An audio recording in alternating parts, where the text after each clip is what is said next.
दोस्तों अमेरिका के सदर डोनाल्ड ट्रंप ने ये कहा है कि वो भारत के ऊपर 25% टैरिफ लगाने जा रहे हैं प्लस पेनल्टीज अगर वो रशिया से तेल खरीदेंगे. That is something very, very big. India is preparing to face higher U.S. tariffs between 20 and 25%. Is that what you're tracking, or what do you think the rate will be for India? They are going to pay 25%. The India is preparing to face higher U.S. tariffs between 20 and 25%. Yeah, I think so. They're my friends, and he's my friend. And, they ended the war with Pakistan at my request, and that was great. And Pakistan did also. We did a lot of great settlements, including the recent one, as you know, with Cambodia, blah, blah, blah. So that was a great one. I think that's been pretty well finalized now, right? चीजें यहाँ तक आ गई हैं कि अमेरिकी सदर जो है वो गुस्से में है, वो फुल टाइम गुस्से में आ गए हैं. उन्होंने कहा नहीं भाई, मैं इससे आगे आपको नहीं जाने दूंगा.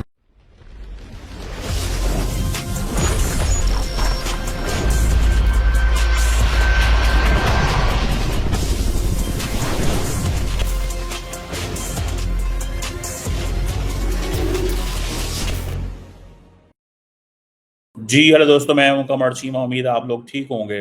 दोस्तों अमेरिका के सदर डोनाल्ड ट्रंप ने ये कहा है कि वो भारत के ऊपर 25% टैरिफ लगाने जा रहे हैं प्लस पेनल्टीज अगर वो रशिया से तेल खरीदेंगे. That is something very very big. ये आप समझ लें कि भारत और अमेरिका के ताल्लुकात जो हैं वो बिल्कुल खराब हो गए हैं. This is a new history which is being written. ये एक नई तारीख है जो लिखी जा रही है भारत और अमेरिका के बीच में. इससे पहले ये कभी नहीं हुआ. अगर आप देखें, इंडिया इज आवर फ्रेंड. मैं आपको उनकी एक्स पे जो लिखी हुई है, उन्होंने अपने ट्रुथ सोशल पे, मैं पढ़ के सुनाता हूँ. Remember while India is our friend. पहले उन्होंने पंजाबी में कहते हैं पोचा लगाया इंडिया के ऊपर. पोचा, इंडिया इज आवर फ्रेंड मतलब प्यार से किया. फिर आगे क्या we have over the years done relatively little business with them because their tariffs are far too high. वो कहते हैं हमें कोई फायदा नहीं हो रहा इंडिया का क्योंकि उनके टैरिफ्स बहुत हाई हैं और among the highest in the world हैं, and they have the most strenuous and obnoxious non-monetary trade barriers of any country. आगे ये obnoxious आपको पता ही क्या होता है, और most strenuous and obnoxious non-monetary trade barrier लगा दिए हैं. और they have bought a vast majority of their military equipment from Russia. असल जहां उन पे गुस्सा आ रहा है उनको कि तुम लोग तेल लेते हो वहां से, असला खरीदते हो वहां से, और मेरे ऊपर तुमने टैरिफ लगाए हुए हैं. टैरिफ ऑन अमेरिका के ऊपर टैरिफ लगा दिए हैं और उनसे तुम लोग असला खरीदते हो. असल में उनको गुस्सा इस चीज का है कि तुमने मेरे साथ तो ले लिए टैरिफ, मुझे तो कहते हो कि टैरिफ लगाऊंगा, मेरी इक्विपमेंट प्रोडक्ट इंडिया नहीं पहुंच सकती. वो बॉलीवुड की जुबान में तो ट्रम्प साहब ये कह रहे हैं कि तुम बड़े शाने बनते हैं. शाने मैंने एक किसी मूवी में सुना था. ठीक है जी. सो वो कहते हैं अपना मिलिट्री इक्विपमेंट वहां से खरीद, और वो कहते हैं Russia's largest buyer of energy along with China at a time when everyone wants Russia to stop the killing in Ukraine. तुम रशिया में जो जंग बंद नहीं हो रही उसका जिम्मेदार चाइना और India. This is what he is saying. All things not good. India will therefore be paying a tariff of 25% plus a penalty for the above. Starting on August 1st, thank you for your attention to this matter. Make America great again. आप पे इजाज़त है. ये सारा कुछ जो है वो उन्होंने जो है वो कर दिया. India is preparing to face higher U.S. tariffs between 20 and 25%. Is that what you're tracking, or what do you think the rate will be for India? They are going to pay 25%. The India is preparing to face higher U.S. tariffs between 20 and 25%. Yeah, I think so. They're my friends, and he's my friend. And, they ended the war with Pakistan at my request, and that was great. And Pakistan did also. We did a lot of great settlements, including the recent one, as you know, with Cambodia, blah, blah, blah. So, that was a great one. I think that's been pretty well finalized now, right? I don't know. I'm asking you. Did I do a good job in that one? I did a good job in about 5 different wars. You think I'll get credit for it? No. So, Will I get credit for it? She'll say yes. No. is the deal with India finalized? No, it's not. Okay. So what rate are you expecting? Well, we're it going to be see. at? We're going to see. But India's been a good friend, but India has charged basically more tariffs than almost any other country. You know that, right? Over the years. But now I'm in charge, and you just can't do that. I think the trade deals are working out very well, hopefully for everybody, but for the United States, they're very, very good. तो इस चीज को ज़हन में रखें. The situation is this. चीजें यहां तक आ गई हैं कि अमेरिकी सदर जो है वो गुस्से में है, वो फुल टाइम गुस्से में आ गए हैं. उन्होंने कहा नहीं भाई, मैं इससे आगे आपको नहीं जाने दूंगा, मैं आपको कुछ और नहीं करने दूंगा. अगर आप अपने आप को बहुत कुछ समझते हो ना, तो ये याद रखना, दैट इज नॉट पॉसिबल. ये चीज पॉसिबल नहीं है. आपको इन सारी चीजों का जवाब देना पड़ेगा. ये बहुत बड़ी आप समझ लें कि इंडिया और अमेरिका की जो ट्रेड वॉर जो है वो शुरू हो चुकी है. और इंडिया और अमेरिका का आपको अगर मैं बिजनेस की बात बताऊं तो आप सिर्फ वो बिजनेस देख लें जो इंडिया और अमेरिका बिजनेस कर रहे हैं. $191 billion. That is something extraordinary. ये कोई छोटी चीज नहीं है. $191 billion. It's a huge number.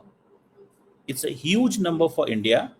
ये इंडिया के लिए बहुत बड़ा एक नंबर है, ये कोई छोटा नंबर नहीं है. और ये कैसे वो चलाना चाहेंगे, क्या वो करेंगे, आप इमेजिन नहीं कर सकते कि इंडियन मार्केट के ऊपर इससे प्रेशर पड़ेगा. और ट्रम्प जो है वो उसको वो जिसे कहते हैं ना, वो इसको लाइटली नहीं लेना चाहिए. ट्रम्प इस चीज को जरा भी वो जिसे कहते हैं ना लाइट नहीं लेना चाहिए ट्रम्प को, क्योंकि ट्रम्प ने करनी होती है अपनी मर्जी, फ्रैंकली स्पीकिंग. और वो अपनी मर्जी करते करते हर चीज वो कर जाते हैं जिससे उनको फायदा हो. And he doesn't care about it. उनको कोई इस चीज से फर्क नहीं पड़ता कि तुम लोग क्या करते हो और क्या नहीं करते. वो कहते हैं मैं अपना, मुझे देखना है कि मेरे अमेरिका को क्या फायदा होता है, मेरे अमेरिका को क्या फायदा होता है. That is what his mindset is. उनका माइंडसेट ये है, ठीक है. सो मैं, दिस इज व्हाट आई सी. मुझे ये जाती तौर पे लग रहा है कि ये मामलात यहाँ पे नहीं रुकेंगे. और बेसिकली ट्रम्प ने जिस तरह यूरोपियन यूनियन को डराया है, धमकाया है, और वो कह रहे हैं कि नहीं मैं अपनी मर्जी करूँगा. कल वो केयर स्टार्मर बरतानिया के वज़ीर आज़म के सामने बैठ के यूके के लंदन के मेयर की जिस तरह वो कह रहे थे, इज़ अ नेस्टी गाय. ये कोई मजाक थोड़ी है, ये कोई छोटी चीज़ है, ये बहुत बड़ी चीज़ है. इसके ऊपर मैं समझता हूँ कि बहुत बड़ी मूवमेंट एंड डेवलपमेंट होने वाली. अब ये सवाल पैदा होता है, अब ये सिचुएशन हमारे सामने आ गई है कि अब होगा क्या. देखें, अगर ये जो रशिया से इंडिया एनर्जी लेता है और आर्म्स परचेज करता है, और उसने कहा है कि मैं इसके ऊपर 25% एक्स्ट्रा टैरिफ लगाऊंगा, क्योंकि ये ट्रम्प है, ट्रम्प को कौन रोके. और वो जैसे मैंने कहा है कि वो एक तो वो जारी बात है इस चीज पे आ गए हैं कि रशियन एनर्जी और रशियन वेपन्स S-400 सिस्टम पे आप समझें जो है वो पेनल्टियां लगेंगी. S-400 सिस्टम पे पेनल्टियां लगेंगी, ये ज़हन में रखें. अब इंडिया जो है वो रशियन गुड्स पे खरीदने पे 25% पेनल्टी देगा इंडिया. अब सारी की सारी डिस्कशन जो इस वक्त इंडियन पार्लियामेंट के अंदर हो रही थी भारत और पाकिस्तान के ऊपर, वो डिस्कशन तो डाइवर्ट हो गई, वो डिस्कशन तो कहीं और चली गई.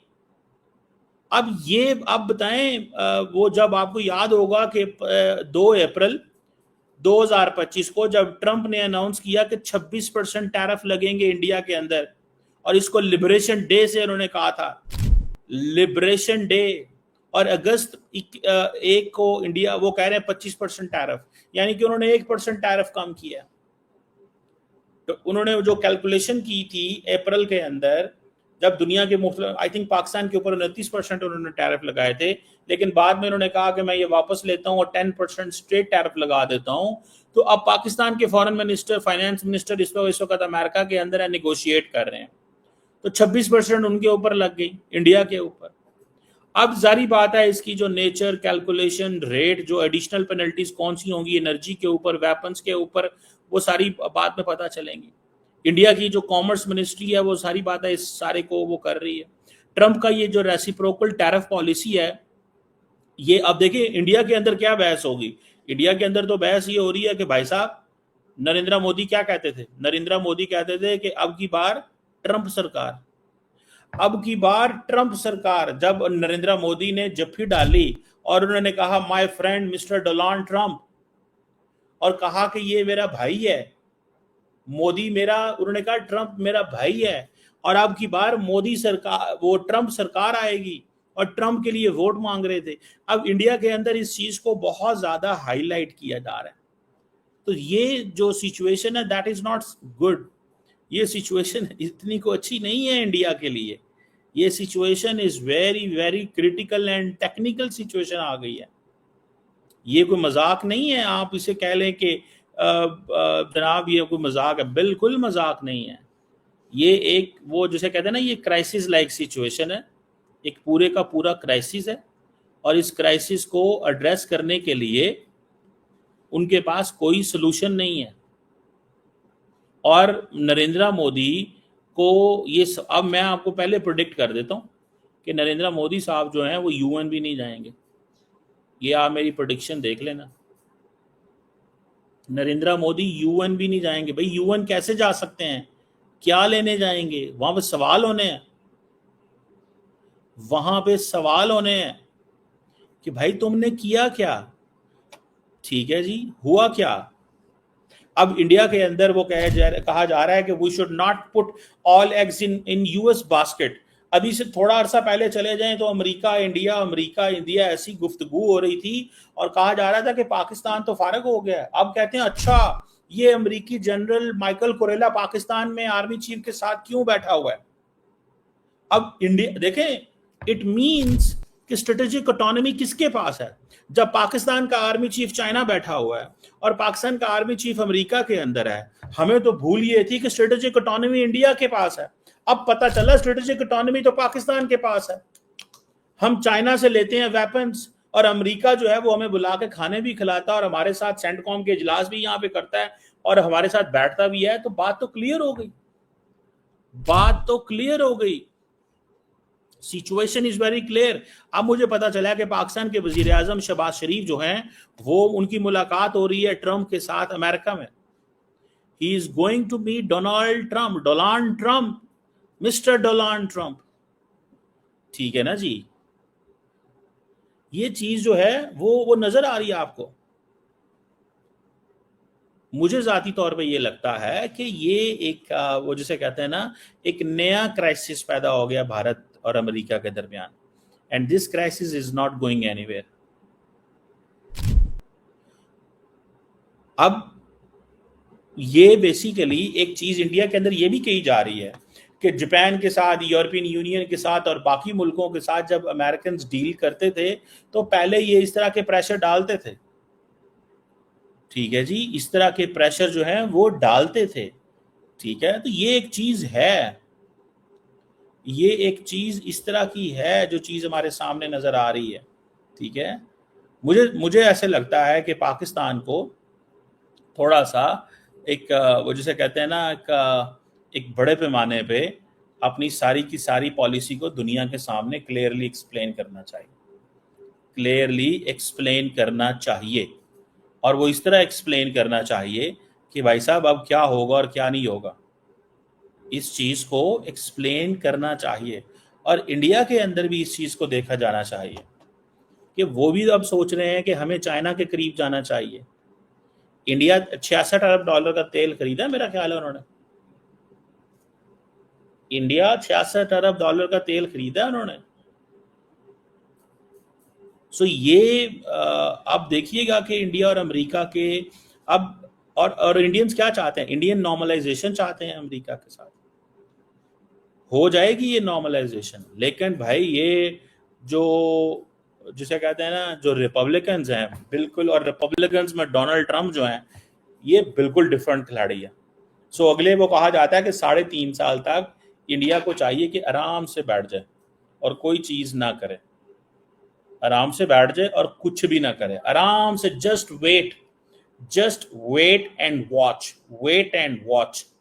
क्योंकि अगर इंडिया ने ज्यादा हलचल करने की कोशिश की तो ट्रम्प है, ट्रम्प को कौन समझाए और कौन बताए और कौन कहे कि भाई तुम क्या कर रहे हो और क्या नहीं कर रहे। समझ रहे हैं आप बात को? बहरहाल लेट्स सी क्या होता है इस हवाले से।